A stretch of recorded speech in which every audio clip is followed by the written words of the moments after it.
Hey there, thanks for tuning into Duckbricks, and today we have a special look at one of the LEGO concept art books that was officially released for the LEGO Ninjago movie.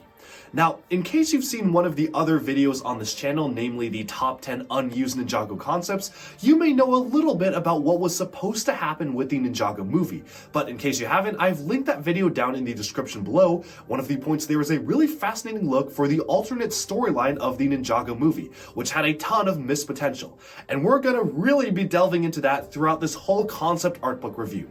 Now, the Ninjago movie is one of the most controversial LEGO movies. Fans of the TV show mostly dislike it. Even the general audiences did not seem to connect well with it, and definitely was one of the worst performing LEGO movies ever. And unfortunately, there was a lot of really great concepts that went into it that sadly weren't realized for the final product. And so, today we'll be taking a look at what could have been, flipping through the Ninjago movie concept art book. So let's take a look right now because there's so much to see here. Okay, so here is the LEGO Ninjago movie, making of the movie book. It is a really well done book, as you can see here, full hardcover. I love the cover art here, which does feature the ninja in pretty much their standard configurations, but flipping it on the back and saying you can uncover the secrets of the ninja's world, going behind the scenes for early sketches, concept art, storyboards, and LEGO models. So this book basically has it all. They have LEGO set prototypes, they have storyboards for the movie, amazing concept art and early sketches, even some early minifig designs, and there is a ton to see here. So let's just go ahead and get started. This is honestly probably one of my favorite LEGO books ever published. I absolutely love behind the scenes and concept artwork stuff, so this is the perfect book for me. So flipping it open, we have a beautiful black and white spread of the Ninjago City here. We're just going to really go page by page, and this shows kind of an early look of the ninja for the movie. What's really interesting is that you'll notice that these are much closer to their TV show designs for one of these concepts here, and we're going to get into these right when they actually explain the whole process, but Nia's got some kind of shorter bob cut hair, Jay just has his standard face, but you can kind of see where the movie was starting, where Cole has the hair that he features nowadays, Kai's hair is more exaggerated, and Jay and Zayn's hair are pretty much the same as what we have now, plus Lloyd, with some cool shoulder pads, which we did not get in the actual sets. Now this is really interesting because this was supposed to be Wu and Garmadon, and we're going to be getting into exactly what was going on in this plotline later in the book, but this is just a sign of the crazy stuff ahead of us to come. So going into it, you have kind of a table of contents here, and we're just going to be going directly through the book and talking through my thoughts on exactly what is going on with each of these things, starting off with locations, then characters, and then vehicles. So locations is pretty much where most of the early concept artwork was, and then characters, you see some of the early minifigure designs and whatnot, and then vehicles are a lot of set prototypes and how they were designing the mechs and whatnot, which is really cool. So one thing I really love about the Ninjago movie was the way the Ninjago City was depicted and how that actually translated to the show itself. This is easily the most beautiful iteration of Ninjago City we have seen pretty much ever. Just look at this amazing render, and oh man, there's still a lot more to come. So starting off here, we have a bit of a forward from Dave Franco, who voiced Lloyd, which was a really cool detail that they actually managed to include in the book itself. And they have also a bit of a timeline of the production of the movie here. So here you can see that there's kind of talking about how the Ninjago TV show began, which in its current phase at the book that the time this came out was in Day of the Departed for the 2017-2016 stuff. And then it talks about how they actually went through conceptualizing everything, scripting the story. But this is all just kind of early stuff, kind of talking about how they did the animatics. There's a lot more interesting things to see in the future. These are what was determining the overall style of the movie, such as blending together the physical elements of LEGO in realistic real-world environments, which was really nice to see as well. And of course, they talk about a bit of the production design and the voice acting, which is, of course, absolutely necessary for a movie, but all of this stuff, really, this is just kind of talking about the final design of the movie, so we're going to go as quickly as possible to get into the actual prototypes and whatnot. So what's more interesting here is that for the R&D, you'll notice that they actually were physically building some of the large-scale mechs in the movie. If you haven't seen the Ninjago movie, you'll notice that many of the vehicles shown in the sets are a lot smaller than they were in the actual movie, and they're actually building some of the large-scale vehicles here. So you can take an eye at some of the prototypes back here, but it will go into these in extreme depth later on. This is honestly just kind of a foreword where it kind of explains exactly what's going on in terms of what needs to be made for the movie. So let's kind of just go quickly through these first pages. They talk a little bit about these special effects and some concept designs, such as having a minifigure walk alongside a realistic beach. Yeah, this is rendered, so this is pretty insane. This looks absolutely realistic. So a lot of fascinating technology that goes into doing this. I really like this spread talking about the lighting going into the movie, editing and whatnot. But of course, I think it's time to now get right into the main stuff. So we're going to start off first with locations. Here we have a beautiful spread of Ninjago City, and of course we want to start off with what exactly was introduced to make Ninjago City what it was. Honestly, I really wish they released stuff like this as HD desktop backgrounds, or released the images of stuff like this, because these are absolutely stunning spreads of Ninjago City. They kind of noticed that this was kind of one of the first concept images that actually helped the film get greenlit into production. So Ninjago City absolutely was one of the quote-unquote characters of the movie. They really tried to instill it with its own unique culture and characteristics, and really just add that Lego feel to it, which I think is really cool. This honestly kind of reminds me of some Bionicle artwork here with an island and kind of the overhead background right here. And of course you have just the city on the coastline here, which I'm really glad was a detail that they managed to incorporate into the TV show itself, because this is just an amazing piece of artwork. I can just stare at this for hours and look at the details intermixed with the city's roads and monorails and bridges and whatnot. Just really, really cool stuff in general. So moving on to here, they were experimenting with some of these silhouettes. These are some of the more goofier designs, like say having a giant ape as one of the buildings here, and just really trying to experiment what was the look and feel of the building, such as the large alphabet-styled architecture, which you can see were buildings that had these massive letters on them, which was a really unique concept for the Lego Ninjago movie, and again, something that appears in the TV show thanks to the movie. Here you can see they were planning out what the city was supposed to look like in its early stages as a village, and then moving on to a modern cityscape. I actually really think that it's cool that they put in enough effort to make Ninjago City fully realized as just a village first without any high-tech stuff, and then adding in the high-tech buildings later on. And this is actually a really important plot point. They did not just do this for fun, for experimentation. There was a big section of the movie that was supposed to take place in the past, which we'll be getting into in the alternate storyline, which we're going to discuss later on in this video.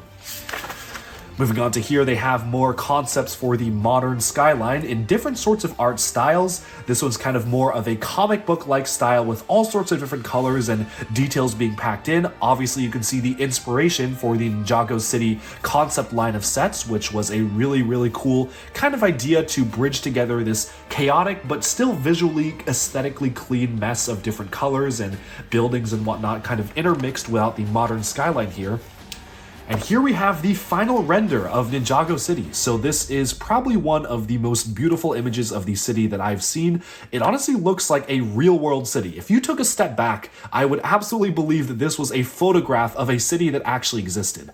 That is just how good this render is in terms of making it truly feel like a real place. This looks like a place I want to visit in real life. So absolutely well done. And again, I really wish that they released some of these images digitally. Most of the images here are exclusive to the concept art book as well, so unfortunately you can't really get these digitally unless you actually own the book. And especially since this one was spread across 2 pages, I really wish that maybe someday they'll reveal this actual image and publish it online.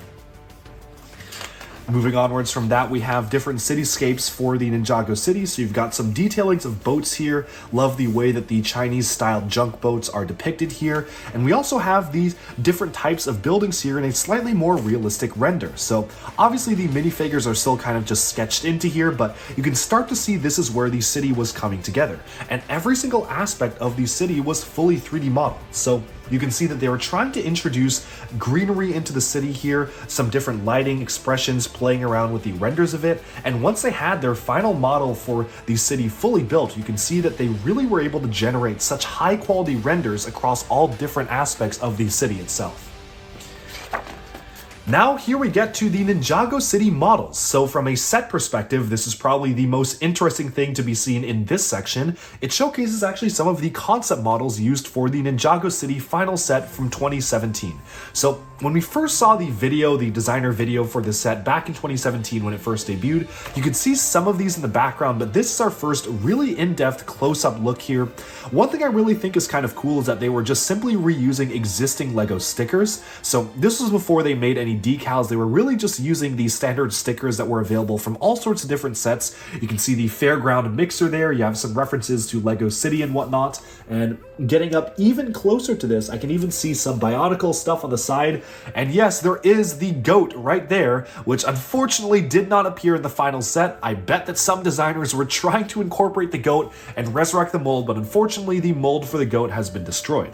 One thing some people may forget is that this particular element was specifically created for the Ninjago movie and specifically made for the Ninjago City set, which is a really nice element to get that's used in a lot of different LEGO themes today, but I think it absolutely was necessary for achieving this look.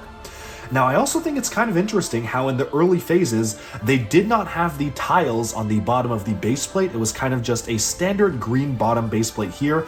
I think it was a really cool idea to actually introduce the concept of the canal water running through here. And obviously you can see a clear design progression from here to here, with the front of this building honestly kind of being reminiscent of the Ninjago City garden set that we just got last year. One thing that's very interesting to me is seeing just how the development evolved from different iterations of the Ninjago City. I really do wish they introduced some more prototype images here, but it is very clear that for this model in particular, they emphasize the buildings, but there isn't really a lot of space for minifigures to be posed around different layers of the buildings themselves. Here they started to introduce different balconies and scaffolding to pose minifigures until we get to the final version, which really has a ton of places for figures to play around in, and honestly, I think that this is probably the best they could have come up with. It's the perfect compromise between these two designs, which this one features an open top sushi bar, but this one features kind of a more majestic like pinnacle for the skyscraper. This is the best of both worlds. Moving on to the final render here, unfortunately this was not even seen in the movie whatsoever because Lloyd never had his weapons in the movie, but as you can see here, this is just a beautiful render of Ninjago City in micro scale actually, where you can see it's kind of in the background here, which adds some really cool forced perspective, as well as the beautiful sunset in the background, which makes total sense for the Ninjago movie. Now here you can see the amount of effort that went into developing the Ninjago language, which you can see they actually spent a lot of time trying to define exactly how to define certain shapes and whatnot. One thing that I find fascinating is that for one iteration of the Ninjago language, they literally were using icons of Lego pieces. So as you can see here, these are literally just Lego pieces rendered in full black as the icons for the language. I think it would have been really interesting to incorporate that as part of a language design, but maybe not necessarily look as good as a language itself. It kind of just feels like obvious Lego bricks being put together. So I do realize why they changed it, but it is still a really cool concept to make the language be made out of these actual pieces right here. So they actually state that the language allows for countless fun inside jokes if audiences take the time to decode it. So there's a lot of really fun kind of detailing in terms of the Ninjago City scattered all the way throughout, just if you pay attention and want to decode the language based on their cipher here. I'm really impressed by the amount of effort that went into actually making a full-on cipher for English to the Ninjago language. Honestly, really dedicated to the craft of crafting the language here, similarly to how LEGO made the Bionicle languages. Moving on from the language though, because there's still so much more to do, you can see some of the decals for the city signage here.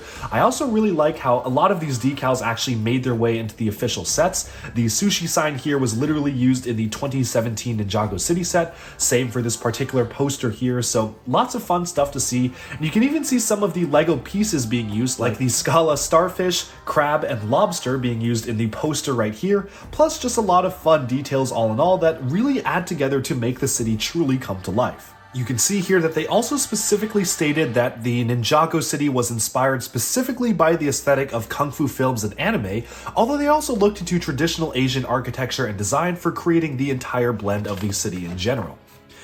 And here you can see some of the different shop stalls that were used for the Ninjago movie. One major missed opportunity here that I really do wish we actually got as a set was this hot dog noodle stand. You see, we did actually get almost this exact same build as the set. The hot noodle dog was introduced in the Garmadon shark mech, but unfortunately they did not reuse the octopus piece as noodles here. It is such a clever piece to be recolored in this kind of tan or lighter yellow color. I really wish they actually used that piece on the actual set because that is such a clever parts usage.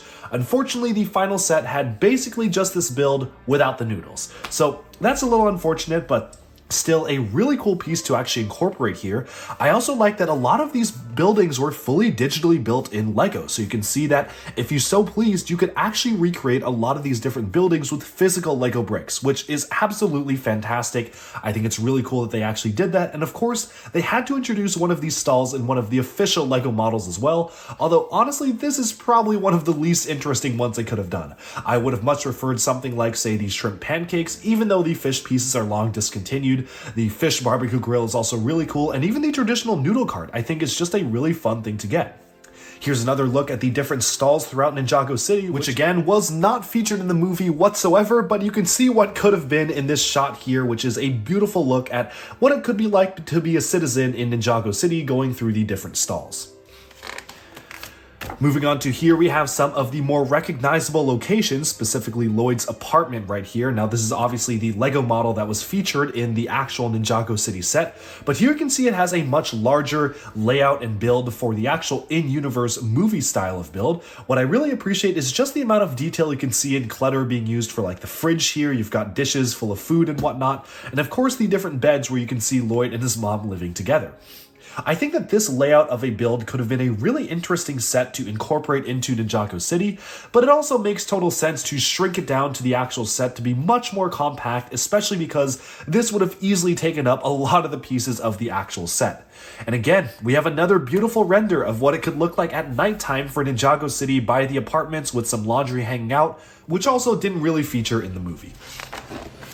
Moving onwards, we take a look at the Ninjago High School. So here we have the Ninjago City school bus. I remember when trailers for the movie first came out, people were begging LEGO to release the school bus as a physical model.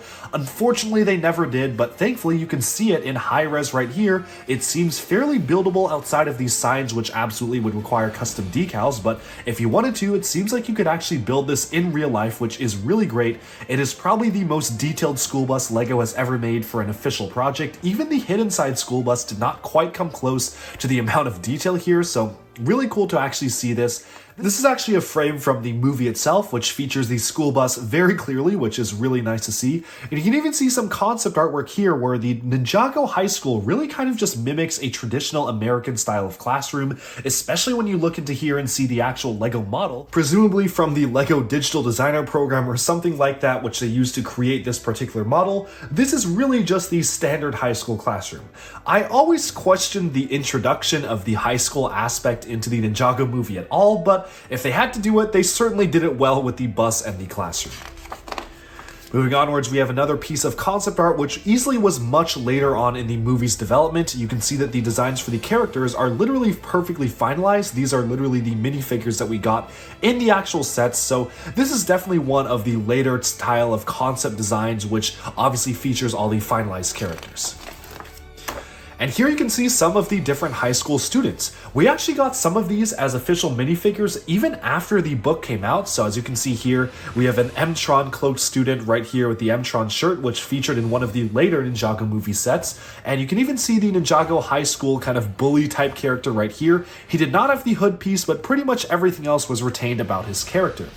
We also have some concept artwork of what it would be like to live in high school with the ninja, which is a little interesting because we barely even saw the high school in the movie. They just kind of shuffled them immediately out.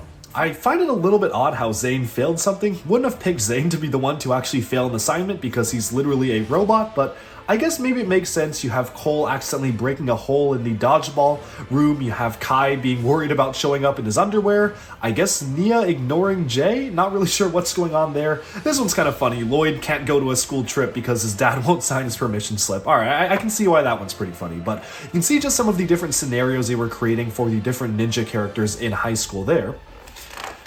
And then moving onwards, we bring ourselves to the Destiny's Bounty. So the Destiny's Bounty was absolutely a location in and of itself, and you can see there were a lot of fascinating concepts here. From a beautifully almost ancient looking hand-drawn rendering of the bounty to a full-on 3D model that featured the jet exhaust in the back, there were a lot of different concepts for the bounty that surprisingly didn't even make it into the movie for a lot of aspects because the bounty did not actually feature jet engines in the movie, despite flying during the movie itself, which was kind of an odd sequence sequence because it kind of just floated in the air and didn't have jets. You can see the development of the different Ninjago Destiny's Bounty style of boats. This one is really interesting because it has these majestic sails and also a large paddle in the back.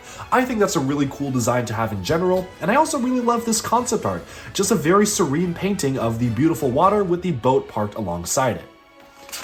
Now, there are still even more different concepts for the Destiny's Bounty. You can see here they actually fully brick built the one with the paddle on the back. I kind of wish that the final design did introduce this paddle. It's just a really cool feature to have for the boat itself. This is probably a model that they would have used in the movie. I cannot imagine this being an actual Lego set because that would have been gargantuan, much larger than even the largest Ninjago sets out there today. But hey, it's still really, really cool looking. And as you can see in this concept, it was kind of an idea where Wu had his own tea brewing machine in the actual bounty itself, which is a fun feature. Down here you can see something pretty interesting. You'll notice that the minifigures are just plain white with yellow hands. These are actually the minifigures that appear in the confidential Lego images, so you can see that this stage of the set's development was when the minifigure designs had not been locked, but they were just kind of exploring the types of stuff that they wanted to hide inside the bounty interior itself, and of course experimenting a bit with the different heads until they landed on the final design. Honestly, I kind of wish that they showed more different concepts of the boat. I'm sure it went through many, many more iterations, but unfortunately we really only see glimpses of the 3D model here, plus the dragon heads. Moving onwards, we have the Ninja Mech Garage. So this was where the ninjas stored their mechs, and this is the closest to what it appeared like in the final movie. I love the reference to Galador, where you can see right here there is literally an arcade piece that has the Galador logo on it. That is just such a fun thing to get as an Easter egg, and I do wish that they actually introduced this as an actual set.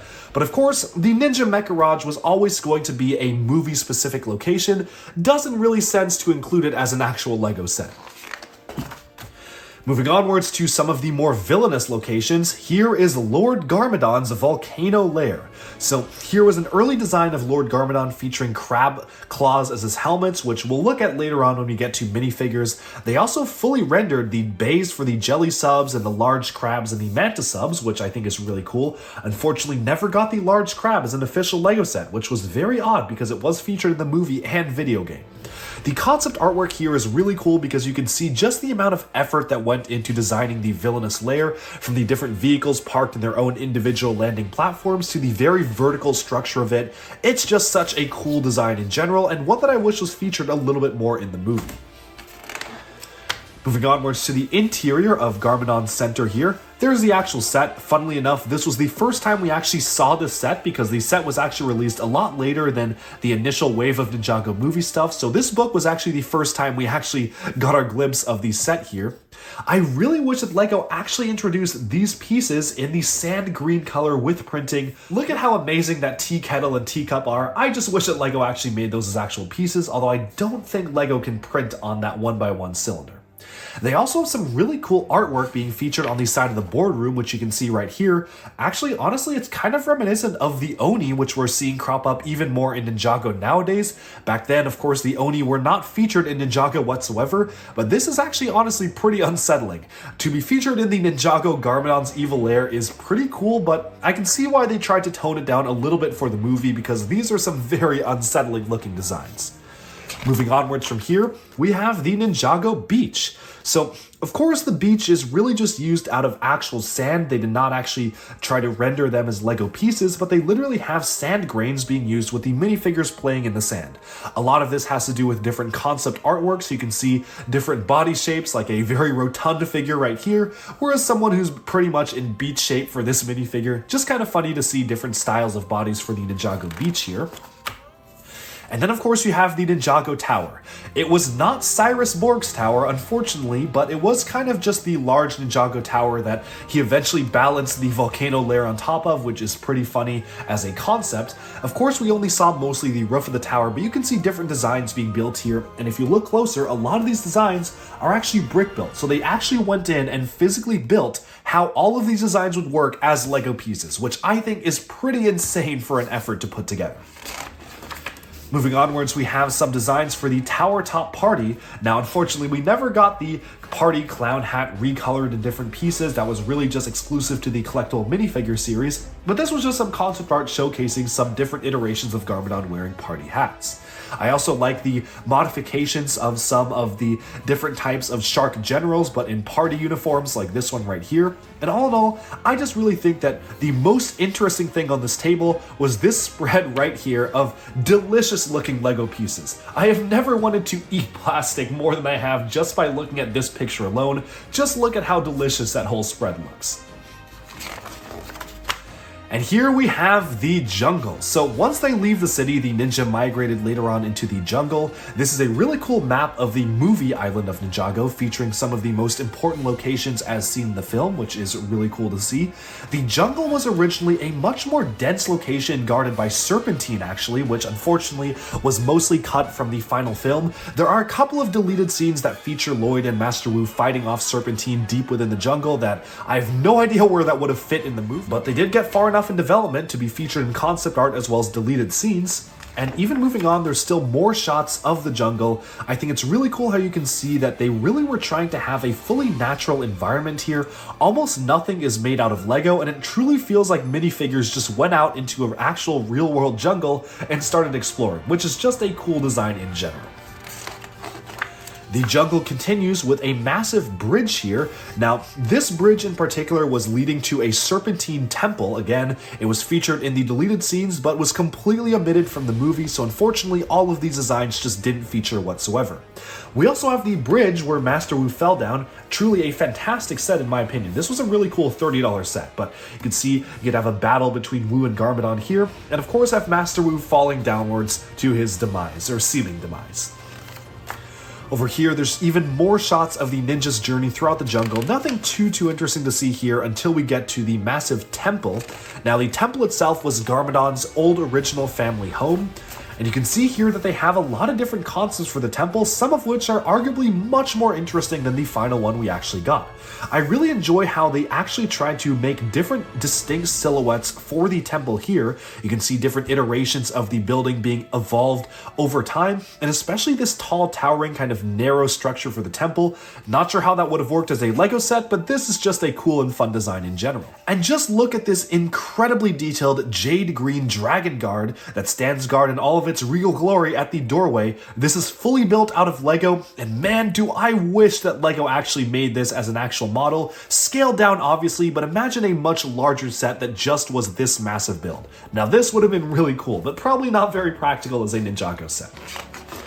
Moving onwards to here, you can actually see some of the concept models for Garmadon's home here. I find it very interesting how the scale of the home actually differed quite a lot based on the different prototype models. The set is easily one of the best out of the two shown here, but you can really see a clear progression from what they were trying to do, and it's overall just really interesting to see how the different guards evolved over time as well. You have some dragon guards here featuring some Bionicle and CCBS elements, whereas the ones here are mostly just brick built. Just an interesting iteration overall for the Ninjago movie. And of course, inside the temple itself, you have a lot of really fun designs which are truly fascinating to watch. Now we have the General's Lair. So this was kind of the dried up canal where the forbidden generals or the exiled generals has been cast out. Again, most of this is concept artwork and you can't really see a ton in terms of Lego builds, but there are a few different sorts of things made out of the Lego skeleton pieces. Those are actually the Space Police 3 skeleton piece, so that's kind of interesting to see there. And of course you have all sorts of different concepts being featured all throughout the large lair for the walls here. Now this is where things get very interesting. So these were the places that never were, and honestly this is probably one of the most interesting sections of the entire book. So I'm just gonna read some of these out because you can see that a lot of them had a lot of potential that unfortunately never was seen in the movie. Starting off, we have to follow the concept that Destiny's Bounty is a T-barge and not a secret ninja training facility. There was once a storyline that explored the place where tea was cultivated under the guidance of Wu. Reminiscent of rice paddles and karsts, the tea farm was imagined as a lush, pleasant environment. You can see some of this in the Ninjago TV show, but ultimately, again, never showed up in the movie. This rural setting lent itself to more traditional transport methods, such as horses, than the mechs found in Ninjago City. So here you can see the ninja wielding very Nexo Knights-esque robot mecha horses here, which is pretty interesting. I like the amount of recolors that each of the ninja got for their horses here. And then you have citizens gather in the town center to discuss how to deal with the threat of the Great Devourer in a former version of the story. So yes, the original plot of the Ninjago movie was to go back in time and stop Garmadon from ever taking over the city and being bit by the Great Devourer, and ultimately stop the Great Devourer before it turned Garmadon evil. You can see right here that the ninja constructed a big mongoose to battle the Great Devourer was the citizens' answer to the reptilian threat. In the final film, you can actually see the mongoose as a statue in Ninjago City as a tribute to the story that never was. Now this here is very interesting. The belly of the beast is a fire-filled place that two of the ninja explored after being swallowed by the big snake. And you can see the two ninja here are Jay and Nia. So the Ninjago movie was originally supposed to feature a side plot featuring Jay and Nia, who were eaten by the Great Devourer and had to fight their way out of the city inside the Great Devourer's belly. This is such a cool concept. I am so sad they never actually ended up doing this plotline. I honestly feel that they very easily could have done the plotline if they wanted to. They could have started it off, kept a lot of the sets the same because they have the mechs in the main city, they have Garmadon taking over the city with the mechs, and ultimately they realize that they can't stop him after all their mechs get destroyed, and then they have to go back in time to prevent him from turning evil and stop it in the first place. That would have been such a cool story, give us some Nia and Jay moments as well, but unfortunately they did not choose to go that route, and I do really feel like it was a lot of missed potential not having this in the movie. But with that, we have made our way to characters. So with all the locations summed up, it's time to take a look at the different character designs for the Ninjago movie. Starting off with Lloyd Garmadon. So one thing I kind of find funny here is that these were kind of calling back to the original more emo style of Lloyd that was introduced for the 2012 version of Ninjago when he first was debuted as a character. They state here that these line drawings show the downtrodden effects that being the son of an evil warlord could have on a young man. So you've got emo Lloyd right here. A lot of daddy issues for Lloyd, trying to figure out his kind of issues with his father here. And overall you can see all sorts of different concepts for Lloyd being kind of in his casual outfit. This is probably closer to when they were locking the final design for Lloyd, and it seems that they decided on the green eyes very, very late because they say he is the most youthful of the ninja with the most innocent facial expressions, and you can see here he has black eyes throughout most of the concepts all the way up until the final design. Moving onwards, we have some outfits for Lloyd's style as the Green Ninja here. Now, most of these were kept fairly simple. I remember this image was actually used to promote the Ninjago movie back when it was first announced, which I find pretty funny how different it is from the final concept. But you can see a much more ornate version here that honestly kind of feels like his Hands of Time outfit, plus a hint at a green headband around his hair, which we would not even see until the island just last year. Moving onwards, you'll also notice some of the different designs for Lloyd's sword. You'll see that some of them are a little bit different. He used to have a much longer sword, but they shortened it slightly just to make it scale a little bit better for the character. One thing I find interesting that honestly I've never seen explained out there is that in the movie itself, the ninja never use their weapons. Despite all the effort made into introducing the weapons and sets and giving all the characters their own signature weapons, the ninja never wield weapons in the entire movie. And in fact, there was an entire fight scene that they used to convince Jackie Chan to join the movie featuring Lloyd and his sword that never was used in the movie. I don't know why the ninja did not use their weapons in the movie. In the trailers, they literally used their weapons and wield them. It was just completely gone from the movie. It was such a bizarre choice to not have them use the weapons. Maybe they decided it was too violent for a Lego film, but I mean, why go through all the effort to design weapons and not have them in the movie? Even to the point where it was featured in trailers. Just such an odd decision in my opinion. Moving onwards, we have Nia. Now, Nia is the character that I feel has been modified the most over the design development effort for the Ninjago movie. So you can see here, originally she had a very different aesthetic look and feel for her face. I definitely like the ultimately final point for the face that they ended up on, but it is pretty interesting seeing how they were trying to kind of experiment with different designs here. The hairpiece is a lot closer to the traditional hair that she has in the TV show. They have a lot of different sketches for the Nia character as well, giving her a much more animated and cartoonish look. And then finally, you can see that they went in a completely different direction for the hair, giving her this style of hair, which was introduced for the character, but looks pretty much nothing like how it used to look in the TV show. One thing I find really fascinating is just the amount of different styles they went through when determining Nia's outfit. She has honestly a lot of bizarre outfit choices. I'm very happy with the final design they ended up with. It feels very modern and unique for her character, but it certainly is very odd looking at some of these other designs and trying to imagine what exactly they were thinking when putting her together. Moving onwards to Nia's ninja outfit. Now this is really interesting. I honestly really like the brown hair. I think the brown hair could have been really interesting to show that she's literally Kai's sibling, and I honestly really like this design as well, with the armor plating on the top being a more samurai-like look, and she even has a much more ornate headdress in some of these concept arts. And while the final design is still pretty cool, I think that designs like this would have really stood out. Of course, you have the skirt element here. You'll notice that they were trying to actually make it a metallic silver color, until they eventually just decided on the plain dark gray. Moving onwards, we now have Cole. So Cole, it seems they didn't really have too many different concepts. They really just kind of decided on a look and stuck with it, which I think works for the character. The hairpiece in particular is a really good hair for Cole. I appreciate it quite a lot, and I think it's really interesting how they actually were doing different model developments for the 3D model here, trying to kind of define the look and feel for his hairpiece. Moving onwards to the actual character, man, I wish that they made this Cole's actual weapon. This would have been a really cool piece to get as a Lego element, but ultimately the brick-built hammer absolutely works for the character as well. And again, you can see that the design for Cole pretty much stayed very much the same throughout development. They essentially chose a look and stuck with it, which I think works for the character overall.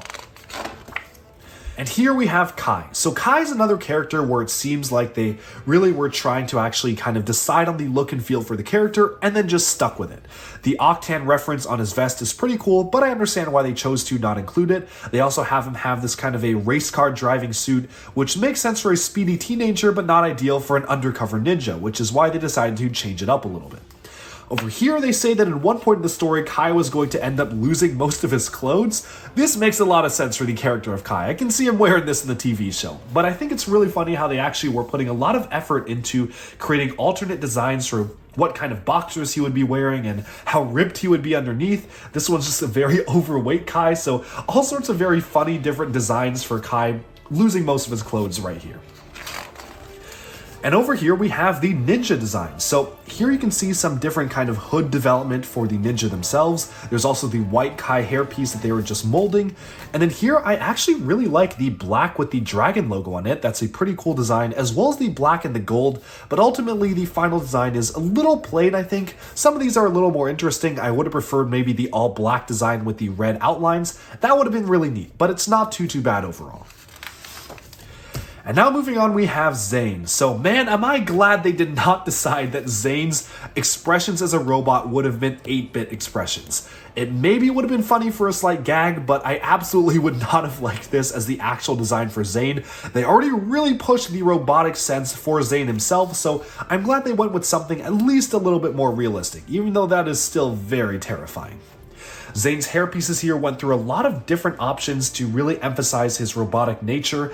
Not really sure how I feel about that. I'm pretty happy with this ultimate style that they ended up on because it is, again, very close to the TV show itself. Now the outfits for Zayn are pretty interesting. This is a very Mortal Kombat inspired outfit for like a Sub-Zero like outfit. I think that's a really cool design. Again, really wish he got a weapon like this, but the bow and arrow is cool as well. Showing his face underneath the face is really cool. I don't know why they went through all the effort of designing different under faces for Zayn. These are all pretty terrifying if you ask me, but for whatever reason, they went through a lot of effort to design what Zayn's face could look like underneath his skin, which is pretty funny. And what's also interesting is that they actually considered just keeping his titanium look here and making it metal before just moving it back to classic yellow to not make him stand out too much. Although I'm happy in the TV show they now just switch back and forth. Moving onwards from Zayn, we have Jay. So Jay here, you can see development was used specifically to make his scarf because the scarf piece was developed for Jay's character in particular. I think that this sculpt back here probably would have been a little bit better and closer to the actual hairpiece he has in the TV show, but the final one isn't bad either. They also seemingly put a lot of effort into developing Ed and Edna. They specifically state, Ed and Edna, Jay's beloved, adoptive, and seashell collecting parents, make a short but sweet appearance in the LEGO Ninjago movie. Did they actually make an appearance? Because I don't remember seeing them. Maybe in the background, but I really don't remember ever seeing them for all the effort that went into developing them, which is a little unfortunate. Moving onwards, we have the outfits for Jay. Now this is really interesting because they actually were considering having a whole different flight suit with dual molded components for Jay. This would have been really cool, but also doesn't really feel too much like Ninjago for me, so I can understand why they started to drift away from it. Now this concept in particular is really interesting. He has a really cool hat on with the hat hair combo as well as the ninja hood wrap, plus the 2 different size. I think this concept would have been really cool as a distinct ninja outfit, but ultimately it seems like they decided to make them a much more cohesive team, so I can see why that particular one wasn't chosen. And moving onwards, we have now the ninja using the different elements of creativity, and specifically this is called the ninja doing the tornado of creation. The secret ninja force finds success in their physical combat, but they can do even greater, colorful, and more constructive things if they tap into their inner balance, which also, again, never appeared in the movie. So concepts for tornado of creation were made, but never actually put into the movie.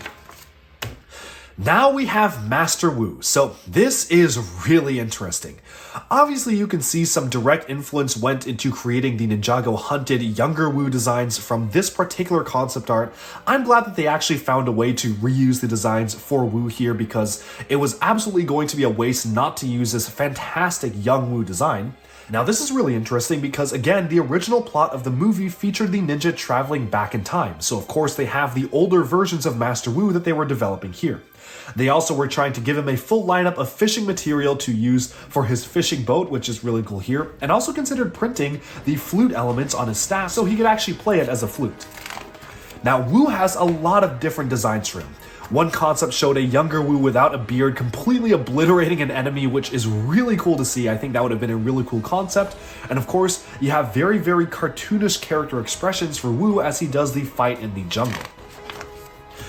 One thing I really like is this particular page showcases the style of LEGO animation. To showcase fluid movement, they actually have LEGO pieces being introduced in different colors for just single split-second frames in the movie to really show a big fight between different characters and sell the sense of motion between the minifigures.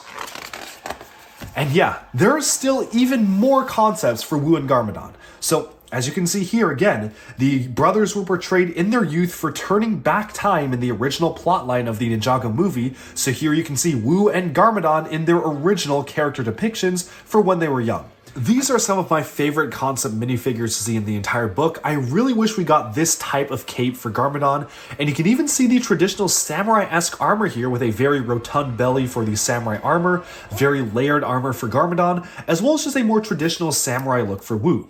These are the closest things we got to traditional kind of Japanese-inspired characters, and again, I really do hope that they eventually will reuse some of these designs in the future, similarly to how they reused the design for young Wu and now young Garmadon in the Young Spinjitzu Brothers book series, as well as the Hunted TV show. With that, we have brought ourselves to Garmadon. So this is a very, very close depiction of Garmadon just from the TV show. So this is really interesting how they started off with just Garmadon from the show and then tried to evolve him for different designs. Here's showing his different facial expressions here, as well as a concept for what he could have looked like with a robe. But then here you can see all sorts of different designs for Garmadon's features. Ultimately, I'm very happy with the final helmet design they landed on. The crab limbs and other aquatic themed helmet molds are pretty fun, but honestly were not going to be that useful outside of Ninjago, and specifically the Ninjago movie, so I'm glad they just went with a more traditional style of helmet that still feels very menacing. Now this is a missed opportunity. Look at this cape right here. They literally made a physical cloak to show both pauldrons and a cape, but ultimately did not end up using it for any official LEGO sets. So really wish that they actually made a cut of cloth for this particular cape here, but I also am happy that he even got one in general. Also here you can see some iterations on Garmadon's staff, which also again didn't appear in the movie because no characters had weapons in the movie, or at least none of the main characters, but you can see how it started off as kind of emblematic of his original weapon from the actual large mech until they pared it down to one that actually features a LEGO stud on it. Now moving onwards, we have Misako aka Coco from the Ninjago movie. So Coco here went through a lot of different design iterations, but they absolutely wanted to age her down for the movie, making her kind of a more younger character, a single mom type of character for the movie, which I think absolutely works. She is one of the characters in the movie that I feel works better than she does in the actual TV show, one of the rare iterations that the movie actually did something better than the show itself. So I'm pretty happy with the different designs here, and ultimately the final hairpiece is a fantastic LEGO sculpt. Moving onwards, we have different flashback versions of Coco and Garmadon for when she was just getting married, to different outfits that she was wearing, and of course Garmadon in different suits. This is just really funny to see the different iterations, and ultimately the final minifigure that we got of Garmadon in the brown suit. Moving onwards, we have the concepts for the Lady Iron Dragon. Now, this is really interesting to me because the Lady Iron Dragon design is one of the coolest designs to come out of the Ninjago movie. It has a really interesting combo shoulder armor and archer armor piece right here, which I think works fantastically for the minifigure. And overall, the general design is really cool, but I honestly feel they could have pushed it even more because just look at these crazy designs that they were contemplating for the characters. A lot of these armor pieces would have been really useful for stuff outside of the Ninjago movie, and I really feel like they could make these for collectible minifigure series a ton because I think it would be really fun to actually have all these different sorts of armor pieces as actual physical Lego pieces. Of course, some of them are somewhat similar to what we have today. This obviously is a real Lego piece, as is this and this, but other stuff like this helmet here is kind of close to the DCEU Aquaman Atlantis helmet, but I still feel like there's a lot of designs that I truly wish were made available as Lego figures. So this is one of my favorite spreads here. Just really cool to see all sorts of different character designs for the Lady Iron Dragon. And now moving on, we have the Shark Army. So specifically, they came up with the Shark Army because they have rejected the daily grind of being fishermen and dock workers to work for an evil ruler instead. They never really made it that clear in the Ninjago movie why Garmadon was wielding a shark army, but I guess that explanation kind of makes sense, Ninjago City being a coastal town and all that. Some of these designs are honestly really interesting. These are a lot closer to the Pirates of the Caribbean-like designs with more zombified-like fishermen. I really kind of wish they stuck to this aesthetic versus the slightly goofier aesthetic that they ultimately landed up with these very high-tech outfits and just goofy headgear that the characters are wearing. But all in all, this is just really interesting to see how the different villain iterations evolved over time. I just wish we got that as a minifig because this is a really cool character design. Moving onwards, we have the final versions of the Shark Army characters. We pretty much got all of these or most of these as actual Lego minifigures, so you can see the different head molds right here and all the different weapons. Look at this one. One of them literally had a rocket launcher or a spring-loaded shooter as a weapon, which is just such a fun design. Now we have concepts for the General #1, and here we have another missed opportunity for the actual minifigure. In the movie, she has this waist cape right here, and you can see they developed a physical piece for the waist cape, but unfortunately the actual minifigure does not have the waist cape. They only have the standard cape with the pauldron up here. I think it would have been really cool to complete the look with the waist cape, but unfortunately it was not to be. I also find it really interesting how the character went through all sorts of different iterations. I especially like this kind of lionfish-like design that she has on the back here, but ultimately the final version is pretty cool as well. And I am a big fan of that cape piece that they eventually landed up with. Moving on, we have different Lost Generals. Now, these are just some funny concepts where Garmadon was trying out different types of animal villains before he landed up on an aquatic theme, or just different costume characters in general. I kind of wish that we got this Wonder Woman design, but with the yellow skin, and just like a man just on the Wonder Woman design. I think that's kind of a funny concept to have in general, and you can see all sorts of different unique parts usages, like the Pharaoh's Quest hood piece being used for a beagle dog, and you've got all sorts of different types of animals. Honestly, collectible minifigures could learn from some of the concepts here. They could really tend to use a lot of these. Of course, they ultimately ended up with just scorched versions of the finalized general designs, which also still looks pretty cool, but honestly, would have been kind of funny to see some stuff like this. Moving onwards, we have the IT guys. So I'm gonna keep saying this, I'm almost sounding like a broken record here, but this, look at this. This is a missed opportunity right here. Lego literally went through a way to make actual cutout coats for minifigures and then just did not use it. They made a physical prototype, they made a piece that you could actually use for Lego sets, and then they just never actually used it for official Lego minifigures. Now that is a shame. All these designs are cool enough, they're just not really too interesting, but I just really wish that they actually just made this as an actual piece, especially because this was seen in the actual movie itself. And finally, we have all the different minifigures being showcased in the city scene here, a wide plethora of different characters, which truly makes the city feel alive. This render is, again, really cool. Just look at this elevated canal of boats. That's a really cool concept. And again, just more stuff I wish that we could actually have seen in the movie rather than just blinking by it at lightning fast speed. And finally, we have different citizens. So we got 3 of them for the actual collectible minifig series. We got him in one of the sets, as well as the Galador t-shirt. So some of these people actually did appear in actual sets, same with this character here, but just without the actual fabric and the arm printing. All in all, they made a lot of different citizen designs, which I think range from interesting to kind of more boring. This one's literally just a collectible minifigure, so I find that kind of funny, but these are all sorts of different designs that they actually had for the Ninjago movie for just their standard average garden variety citizens. And you can clearly see which ones were actually incorporated to actual LEGO sets. This one modified a lot. Let's see, we got this one as well. Obviously this, and this. And did we get any of the other ones? I think we got something like this one as well as this dress here, but really you can just see the different designs that actually eventually made it up as final minifigures. And then we have the cat Meowthra. So Meowthra was a later addition to the movie. This was after they decided to scrap the plotline of going back in time to fight the Great Devourer, and instead they made it a cat. So there's Meowthra. Not a lot of different concepts here Lego-wise because again, it's just a cat, but there it is. So here we have the most interesting page to me from the character end, the character designs that never were. So first of all, it's pretty much common knowledge now that the Vermilion from the Ninjago Season 7 Hands of Time series were originally supposed to be the main villains of the movie, and unfortunately that didn't pan out, so they just reused the figure designs for the actual Ninjago TV show. You can see here they were a lot more detailed than they actually appeared like in the TV show because of course it had a much higher budget to depict the enemies, and I also really find this serpentine tailpiece very interesting. I wish that LEGO will still do this nowadays because this is such an interesting design.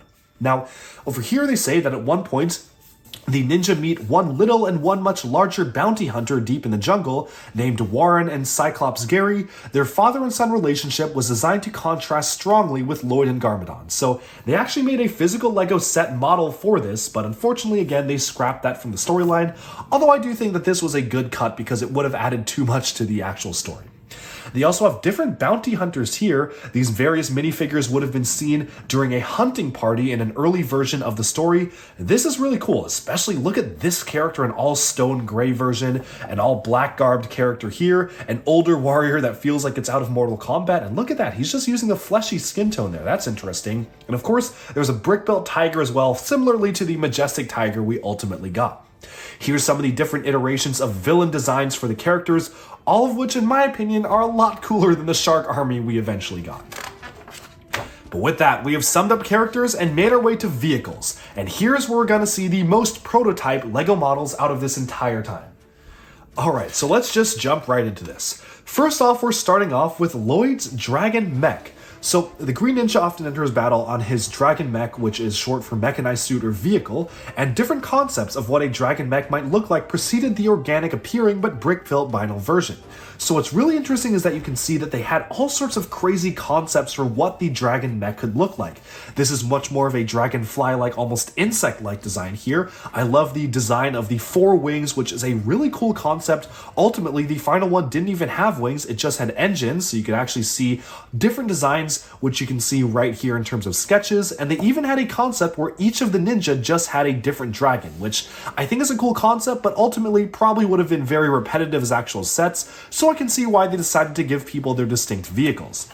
Now this is really interesting because they actually brick-built a full-on Chinese style of dragon in the red and black color. Presumably this was an early concept for Kai, but this is a fully organic looking dragon. There's almost no technology featured on it, so just a cool concept design for what could have been, and I really wonder how this actually comes together as a LEGO build because this is a really fascinating build.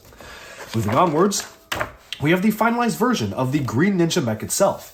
The most interesting page to me here are the color coordination for the different types of styles of dragon. They specifically state that they tried to figure out different styles such as greeny, white knight, and platinum, and eventually they ultimately decided on this gold and sand green color, which I think was the best for Lloyd, but look at how cool the black and gold versions look and even the dark green, black, and gold. Just a lot of really interesting stuff to see here.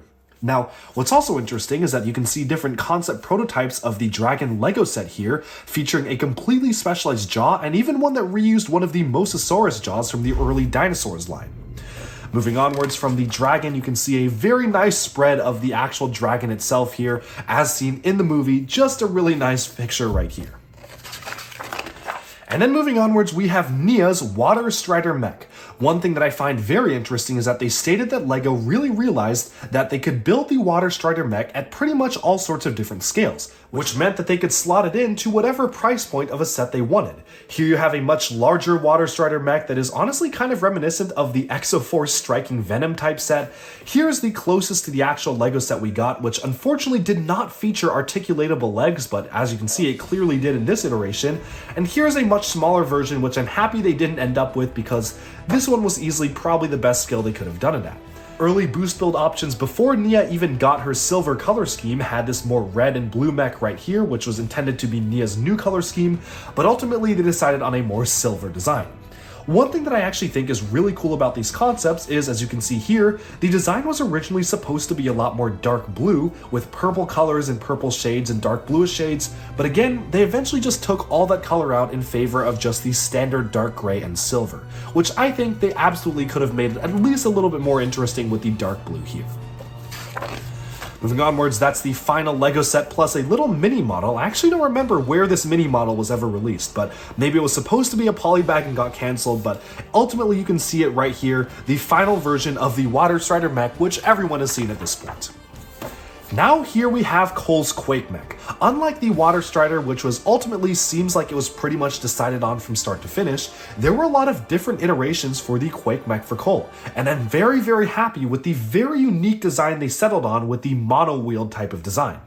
Having the drill for Cole does make sense for the Earth Ninja, but I can't really see this being too cool being used in combat. This just isn't that interesting for me in particular, but this is really cool, and I really appreciate how in an early concept for the design of the movie, they actually brick built the wheel, making it actually physically possible to build this massive version in real life. Whereas for the movie, they ultimately just took a Lego tire and scaled it up to a size that is literally impossible to make. Now, they say that the Quake's one-wheel design came out of a LEGO Boost session, which is a group think and build gathering at the LEGO HQ in Denmark, which is really cool to get. Very glad we actually got this as an actual LEGO set. Just one of the most unique mech designs ever. Moving on, we have some nice artwork of Cole's Quake mech right here, even some of the interior being featured here, and just some promo art for the Quake mech as well. And then we have Kai's Fire Mech. So this again is something that went through a lot of different iterations. You can see 3 different concept models here, and it even started up as a fire truck that spews fire, which is kind of a funny concept, but again, happy they went with a big mech. I think it makes a lot more sense for Kai. One thing that I really appreciate about one of the early concept models is that the mech actually had a brick-built cockpit with a transparent red windscreen.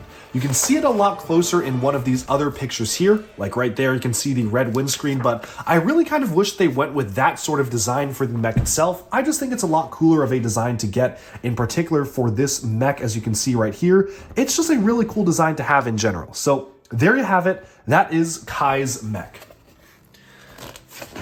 Moving onwards, we have the final design next to one of the earlier prototypes. This prototype is very close to the one that we actually got, just with that older version of the cockpit, and you can see some concept artwork of the mech being used right here. And then moving onwards, we have Zayns Ice Tank. Now, Zayns Ice Tank is such a cool and unique design for the final movie, but there's something I really feel that they absolutely could have included here, which was the original design for the tank was meant to house a transformation feature.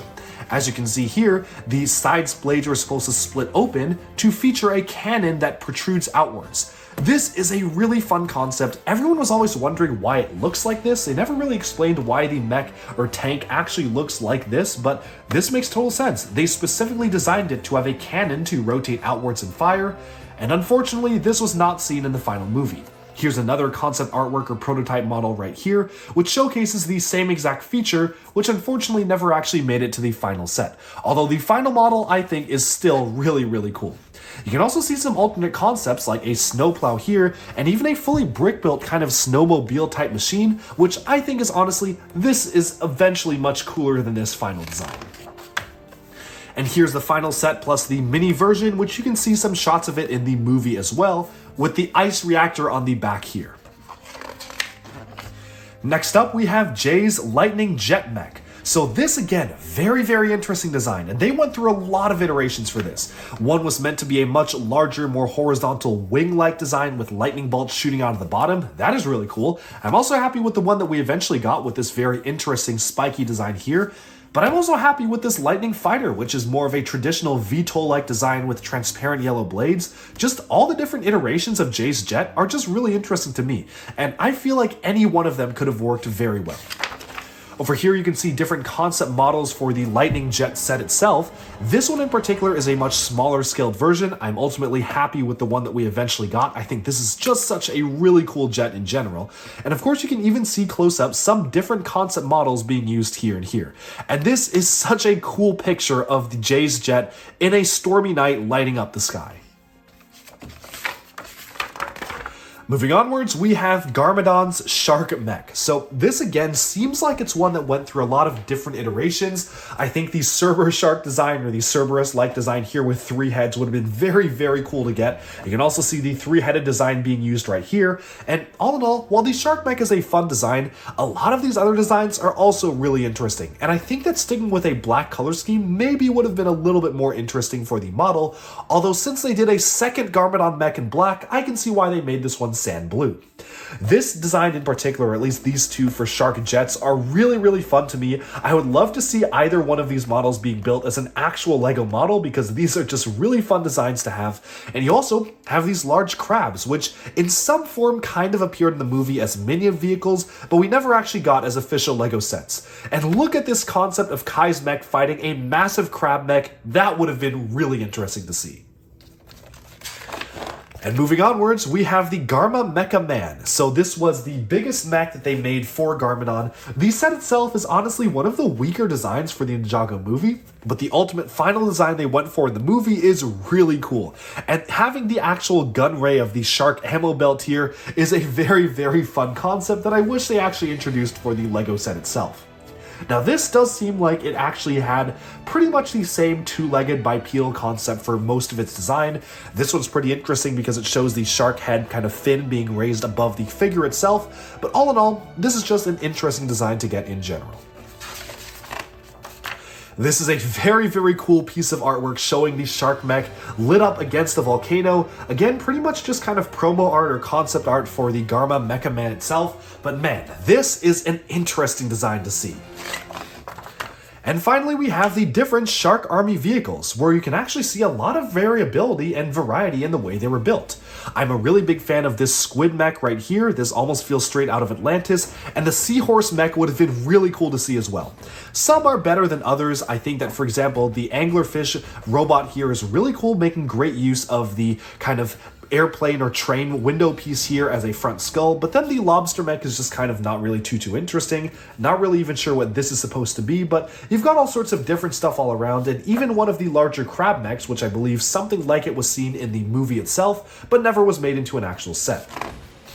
Speaking of things that were never made into actual sets, they specifically state that these are official Lego models, although we never got this particular model as a Lego set.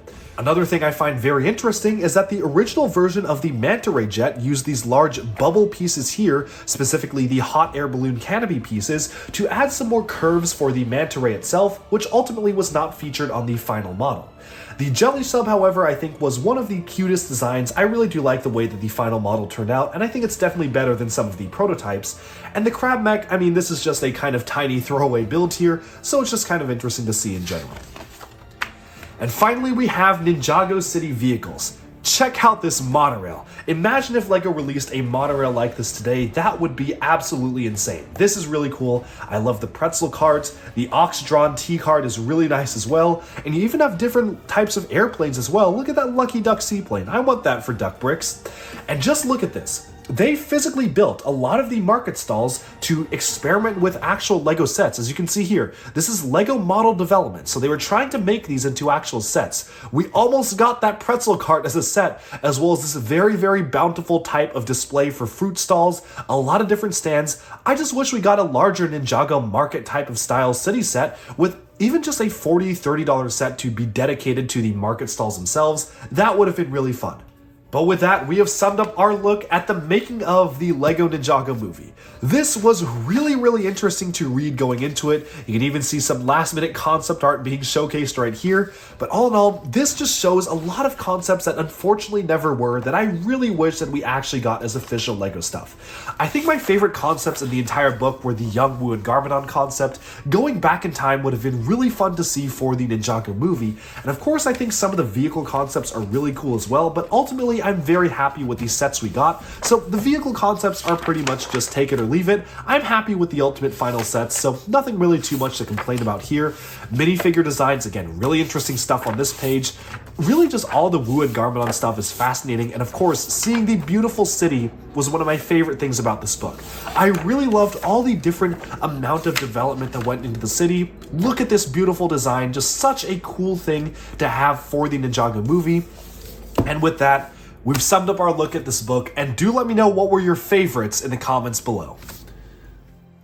Alright, and with that, we have summed up our look at the LEGO Ninjago movie concept art book. Let me know down in the comments below, what did you like or dislike about the concepts in this book? Do you think that the alternate storyline featuring the ninja going back in time to prevent Garmadon from becoming evil and stopping the Great Devourer would have been a good idea? Or are you happy with the final movie we got?